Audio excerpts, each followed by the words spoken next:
नमस्कार, आपका स्वागत है डीएनए खबर में।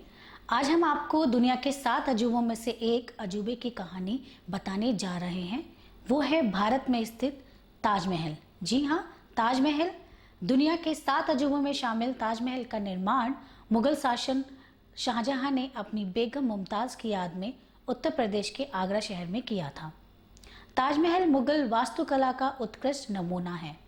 इसकी वास्तुशैली फारसी, तुर्क, भारतीय और इस्लामी वास्तुकला के घटकों का अनोखा सम्मेलन है।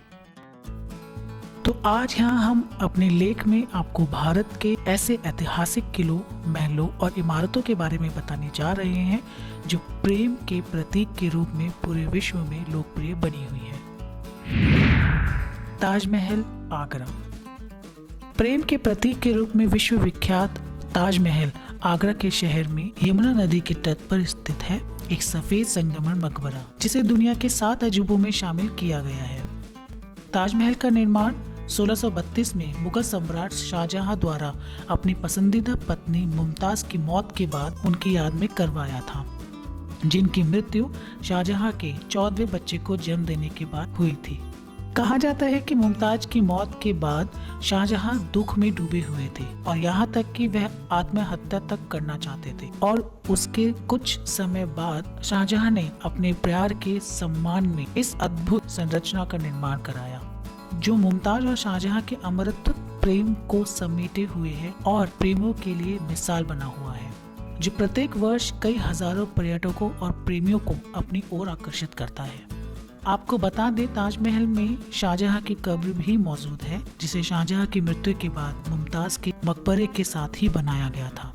मकबरा 17 हेक्टेयर 42 एकड़ परिसर के क्षेत्र में फैला हुआ है, जिसमें एक मस्जिद और एक गेस्ट हाउस शामिल हुए हैं, और इसे औपचारिक उद्यान में 3 तरह की दीवार के बीच स्थापित किया गया है।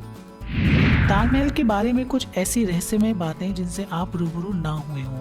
बात सन 1631 की है। मुगल बादशाह शाहजहां हिंदुस्तान की सरजमी पर अपनी बेगम मुमताज की मृत्यु का मातम बना रहे थे, और उस मातम में एक धड़कन उनकी पीछे छूटी मोहब्बत की भी थी, जिसे आने वाली पीढ़ियों के सामने वे मिसाल के रूप में देना चाहते थे। मोहब्बत के बाद यदि उनका दिल किसी चीज पर लगता था तो वो था आर्किटेक्चर। मुगल बादशाह होने के साथ साथ वे आर्किटेक्चर की दुनिया के भी बादशाह थे। इमारतों के लिए उनका परफेक्शनिस्ट जुनून आजीवन बरकरार रहा। मुगल बादशाह शाहजहां ने अपनी तमाम दौलत अपने उस ख्वाब के नाम कर दी थी, जिसे हम ताजमहल के नाम से जानते हैं। शांत यमुना नदी के एकांत तट पर उस शानदार मकबरे की नींव डाली गई थी। जिन हिंदू कारीगरों पर शाहजहां राज किया करते थे, वे अपने पत्थर तराशने के हुनर के लिए बेहद मशहूर थे। उन कारीगरों ने कभी सोचा भी नहीं होगा कि जिन पत्थरों को वे तराश रहे हैं, उन पत्थरों से निर्मित इमारत दुनिया के चुनिंदा अजूबों में शामिल होगी। खूबसूरत प्यार की मिसाल है भारत का ये ऐतिहासिक महल।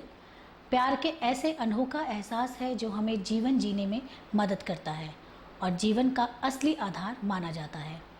वैसे तो भारत पर्यटक स्थलों, महलों, किलों से भरा पड़ा है, लेकिन भारत की कुछ ऐसी ऐतिहासिक इमारतें हैं जो प्यार करने वालों के लिए मिसाल मानी जाती है, जो हमें हमेशा ऐतिहासिक महत्व की याद दिलाती है, जिनका निर्माण उनके प्रेम के प्रतीक के रूप में कई शताब्दियों पहले करवाया जाता था, और इन्हें प्रेम कथाओं को हम कई सालों से सुनते आ रहे हैं, जो प्रेमियों के साथ साथ पर्यटकों के लिए भी आकर्षण का केंद्र बनी हुई है, और हर साल कई हजारों भारतीयों और विदेशी पर्यटकों को अपनी ओर आकर्षित करती है। वे कारीगर जिस विश्व प्रसिद्ध इमारत का निर्माण करने में दिन रात लगे हुए थे, उनकी मिसालें सिर्फ बीत चुकी और मौजूदा पीढ़ियों ने नहीं दी, बल्कि आने वाली पीढ़ियों ने भी दी। ताजमहल को बनाने का पैमाना इतना विशाल था कि आगरा शहर की जमीन पर पूरा शहर उभर गया था। उस अनोखी इमारत के निर्माण में 20 साल तक 20,000 मजदूर लगे रहते थे। एक बेगम की कब्र के नाम से प्रसिद्ध इस इमारत के निर्माण में आज के समय के 20 करोड़ डॉलर से कहीं अधिक रुपए खर्चे हुए थे। जैसा कि माना जाता है, ताजमहल जैसी खूबसूरत इमारत को किसने किसके लिए बनाया, क्यों बनवाया और कहाँ बनवाया, ये बातें सभी लोग जानते हैं और इसे लेकर कई तरह के मत भी प्रचलित हुए, लेकिन कुछ ऐसी बातें हैं जिन्हें अधिकतर लोग नहीं जानते। हालांकि इंटरनेट के जमाने में सब कुछ जानना आसान है, फिर भी जो नहीं जानते उनके लिए ताजमहल के इन रहस्यमय तथ्यों पर नजर डालना बेहद जरूरी है, जो इस खूबसूरत इमारत की चकाचौंध में दिखाई नहीं पड़ते। सबसे पहली बात जिसका रहस्य आज तक उजागर नहीं हुआ वह यह है कि ताजमहल के मकबरे की छत पर एक छेद है। मकबरे की छत के इस छेद से टपकती बूंद के पीछे कई रहस्य प्रचलित हुए, जिसमें सबसे प्रचलित रहस्य यह है कि ताजमहल बनाने के बाद शाहजहां ने जब सभी मजदूरों के हाथ काटने की घोषणा की तो मजदूरों ने ताजमहल को पूरा करने के बावजूद इसमें एक छोटी कमी छोड़ दी, जिससे शाहजहां का एक कंप्लीट इमारत बनाने का सपना पूरा नहीं हो सके। शाहजहां ने जब पहली बार ताजमहल का दीदार किया तो कहा कि ये इमारत सिर्फ प्यार की कहानी बयां नहीं करेगी, बल्कि उन सभी लोगों को दोष मुक्त करेगी जो मनुष्य का जन्म लेकर हिंदुस्तान की इस जमीन पर अपने कदम रखेंगे और इसकी गवाही चांद सितारे देंगे। कहा जाता है कि जिन मजदूरों ने ताजमहल को बनाया था शाहजहां ने उसके हाथ कटवाए दिए थे, लेकिन अगर इतिहास में वापस लौटा जाए तो ताजमहल के बाद भी कई इमारतों को बनवाने में उन लोगों ने अपना योगदान दिया जिन्होंने ताजमहल बनाया था। उस्ताद अहमद लाहौरी उस दल का हिस्सा थे जिन्होंने ताजमहल जैसी भव्य इमारत का निर्माण किया था और उस्ताद अहमद की देखरेख में ही लाल किले के निर्माण का कार्य शुरू हुआ था। यदि ताजमहल की मीनारों पर गौर किया जाए तो आप देखेंगे कि 4 मीनारें सीधी खड़ी ना होकर एक दूसरे की ओर झुकी हुई हैं। इमारतों का ये झुका हुआ निर्माण बिजली और भूकंप के दौरान मुख्य गुंबद पर ना गिरने के लिए किया गया था। कुछ लोग तो कहते हैं कि चारों मीनारें गुंबद को झुककर सलाम कर रही हैं, इसलिए झुकी हुई हैं। क्या आपको मालूम है कि एक बार ताजमहल को बेचा भी जा चुका है? बिहार के सुप्रसिद्ध ठग नटवर लाल के बारे में यह कहानी प्रचलित है कि उसने ताजमहल को मंदिर बताकर बेच दिया था। जब ताजमहल बना था तो उसकी कलाकृति में 28 तरह की कीमती पत्थरों को लगाया गया था। उन पत्थरों को शाहजहां ने चीन, तिब्बत और श्रीलंका से मंगवाया था। ब्रिटिश काल के समय इन बेशकीमती पत्थरों को अंग्रेजों ने निकाल लिया था, जिनके बारे में यह कहा जाता है कि वे बेशकीमती पत्थर किसी की भी आंखें चौंधियाने की काबिलियत रखते थे। किसी भी इमारत को बनाने से पहले और बाद में जो बात सबसे पहले हमारे मन में आती है वो ये है कि इस इमारत में खर्च कितना आया था।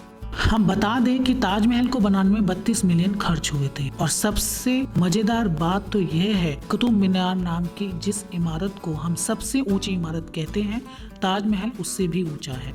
कुतुब मीनार को देश की सबसे ऊंची इमारत के तौर पर नापा जाता है, लेकिन उनकी ऊंचाई ताजमहल के सामने छोटी पड़ जाती है।